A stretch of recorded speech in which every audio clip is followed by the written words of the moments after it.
Thanks for staying with us. This morning, we'd like to open up our phone lines to hear from Nigerians, especially their experiences with the fuel scarcity. You know, we've heard various versions from the NNPC, from IPMAN, from marketers, even everybody from the regulatory body have said a few things. But we're yet to hear from Nigerians. How are you faring? What are your experiences like, especially with the fact that you're constantly having to queue for hours before getting fuel? We'd like to hear from you today because it's about your view, your thoughts on this. You can call us on 081-270-53687, 0870-891-390-7694. You can also tweet to us at TVC Connect. Please hashtag your view TVC so we can read your tweet. We'll also touch on the costs. I mean, I bought fuel 250 last time, 250 naira. Some are selling 185. You know, there are different fuel stations that seem to be selling at 250. The queues are not that long, I noticed. So I just go right there and just there about an hour. But other stations where they're doing 185, those ones, the queues are really, really long. So what are your own your thoughts on this? How has been your experience? Who would like to go first? Well, I'll just say that I don't have fuel. That's my experience, and we'll have to go and find it today. You know, we've sort of managed our movement and everything, but, you know, it would... we tried to get enough for at the beginning, just when before the thing, you know, picked up. And right now, before this weekend, we need to go and queue somewhere or stay somewhere. And as you said, Mariah, is really, even if you get it at the, you know, there are different rates right now, but the queues are so long. Even the 200 plus one that you're talking about, the queues there are so long still. And I just hope that we can sort this out quickly before the Christmas period. And somehow I just feel, I know the NNPC has spoken and a lot of the regulatory bodies have spoken, but I just feel as if it's deliberate to just make it even harder at this Christmas time. It's not fair. Things have gone on for so long in this country. Just make December a bit easier for us. Thank you. This administration has really tried this. You know, we used to have fuel queues every December, like some people travel out of their base to, you know, their villages during Christmas and they can't come back. It used to spread into January in the past, and then, you know, Buhari came and they ensured that every December they had, you know, sufficient supply for people, and suddenly they started failing.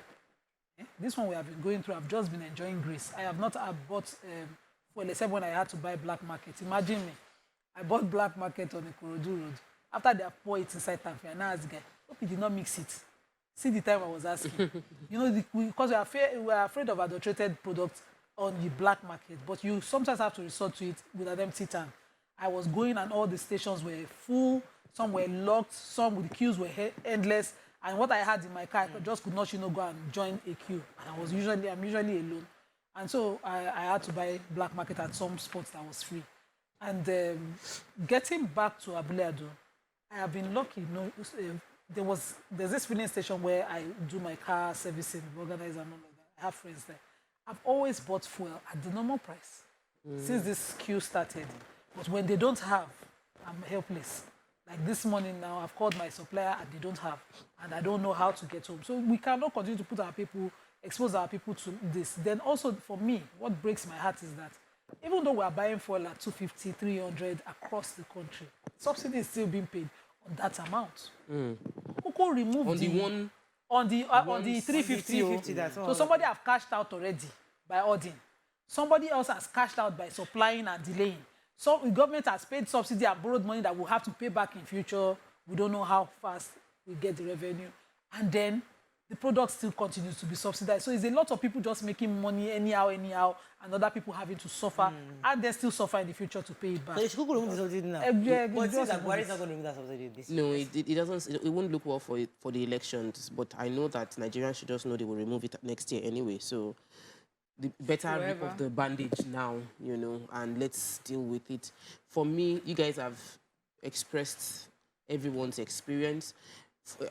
What we haven't mentioned is the traffic, you know. Because of the queues, there's a lot of traffic. And aside from the traffic caused by that, is that Nigerians want to shunt and overtake and try to enter from the exits. Yeah. They want to enter from the exits. They want to enter in front. They want to maneuver and beat the system, and they cause more hardship for people. So the I like that one thing you just said, because you see, there's the fuel price, there's the queue, and there's the traffic caused by us. And we need to address that indiscipline, because sometimes people always forget that there's a huge part of this stress.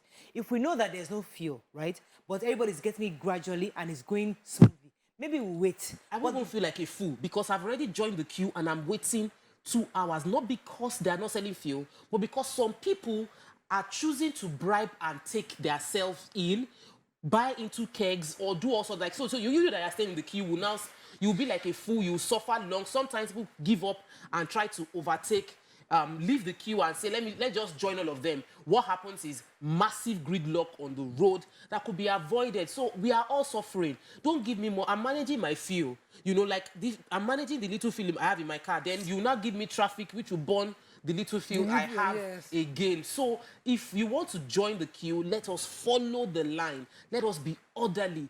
We actually, in actual fact, the issue of fuel scarcity is not scarcity. It's the pricing. The price is changed. It will go up. So they are ordering to justify the change in price. That's what my own private analysis is. So if we all stay in the queue, everybody will buy fuel at the end of the day. Maybe more expensive, but we'll all buy.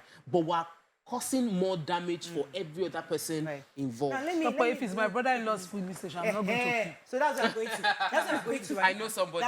Of course, own a filling station, because that's the Nigerian fact. Let's discuss the Nigerian It's our factors. property. You own a filling station, and everybody's queuing. So I call Tokwe, please, oh, I need fuel. And she tells me, okay, come in through the exit, right? And I'll get my guys to come. That is the Nigerian factor.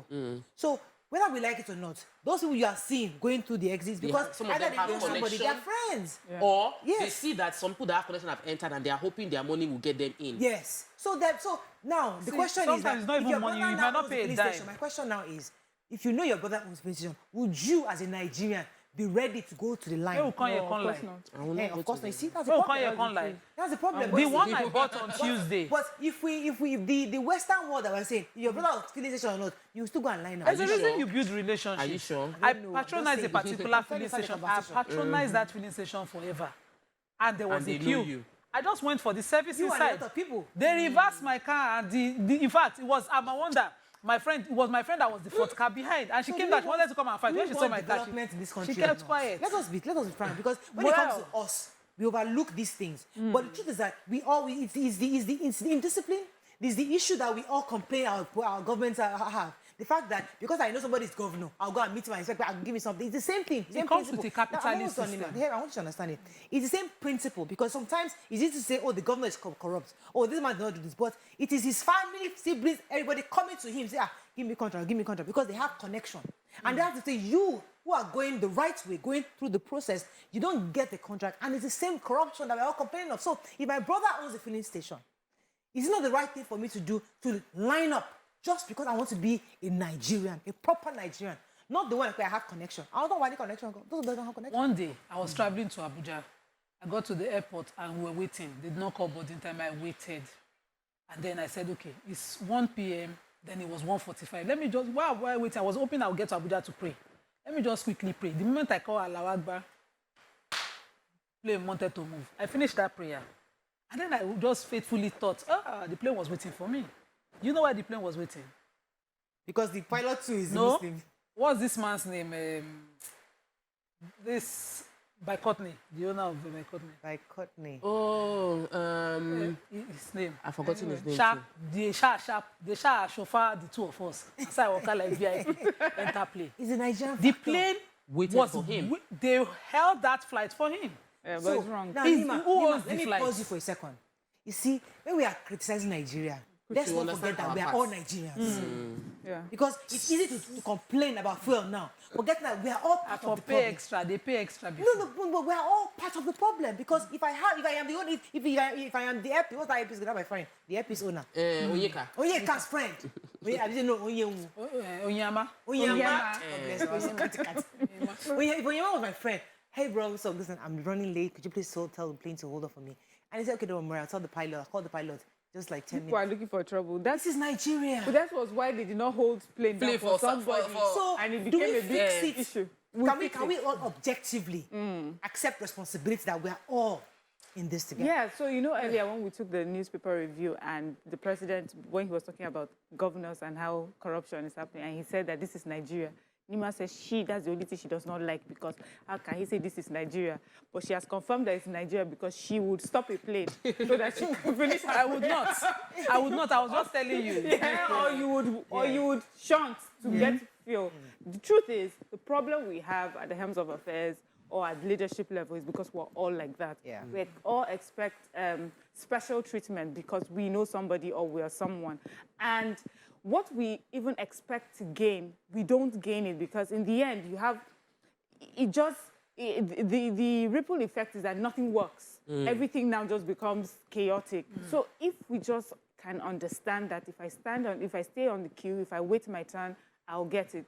But apart from that, there's another part of this chaotic behavior or indiscipline where I have decided to be the good citizen.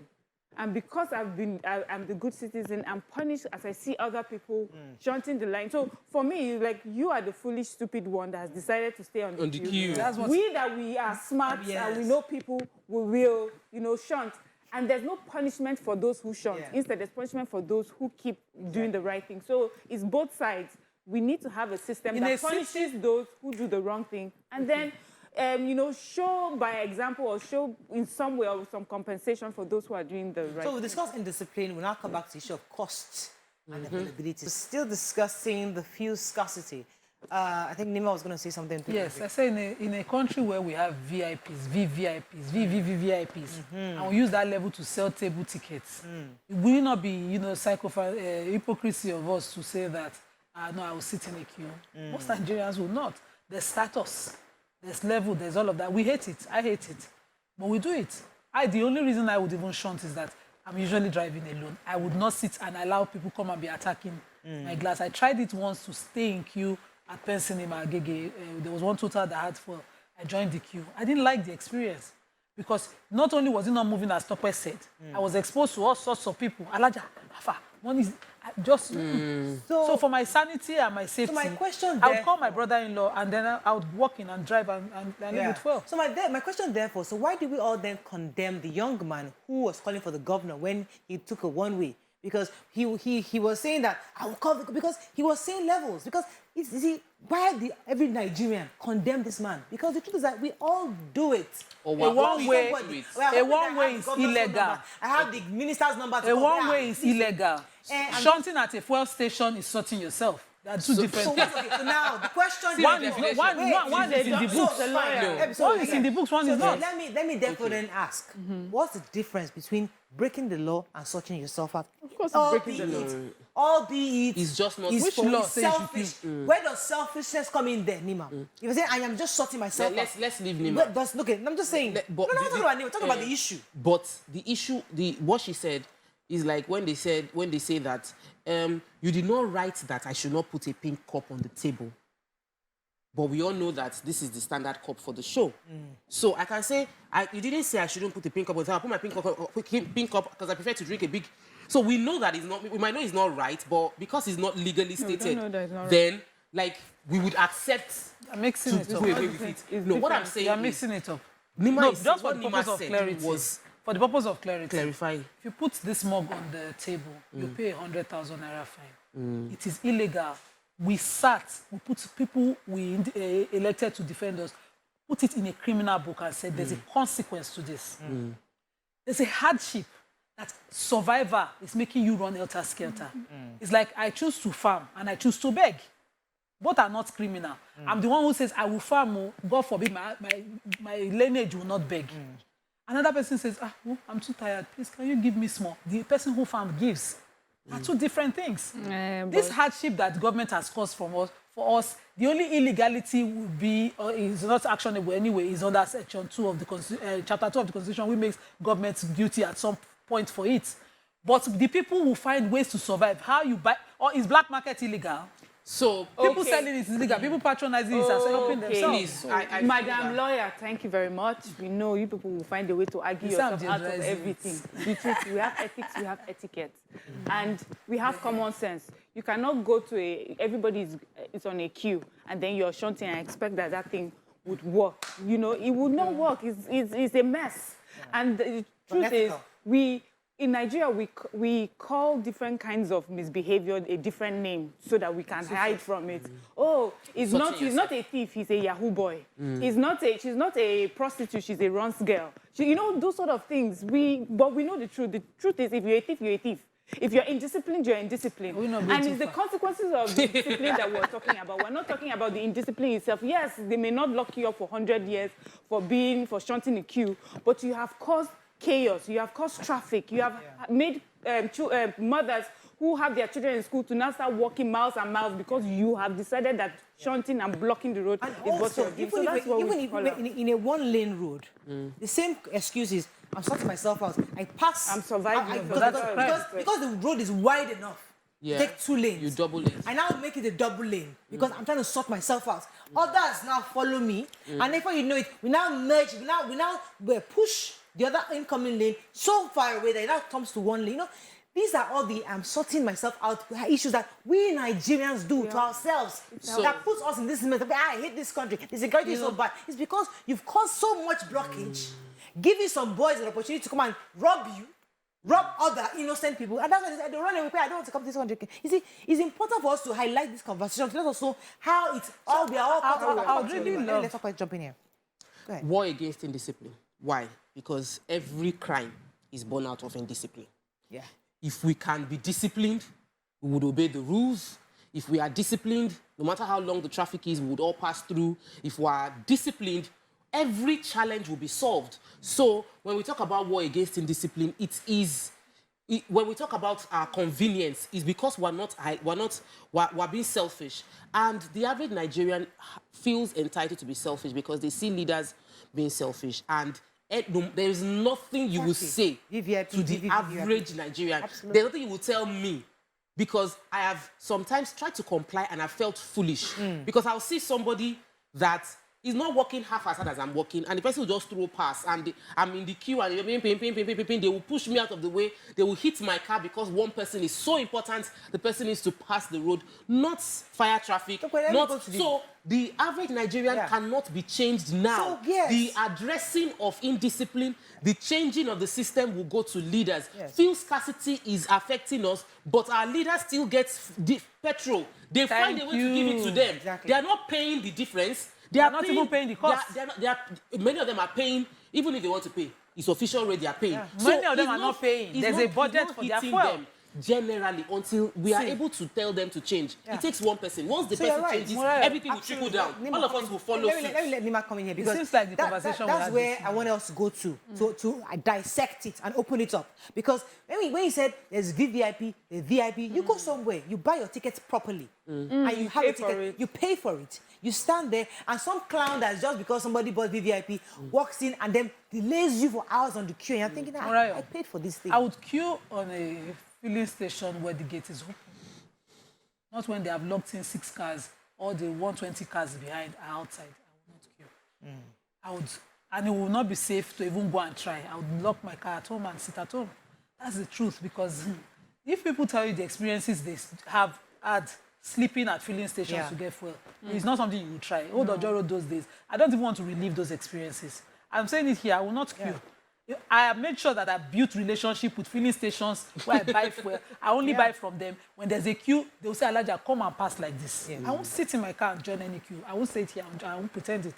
The truth is that this situation Tope just painted is our reality.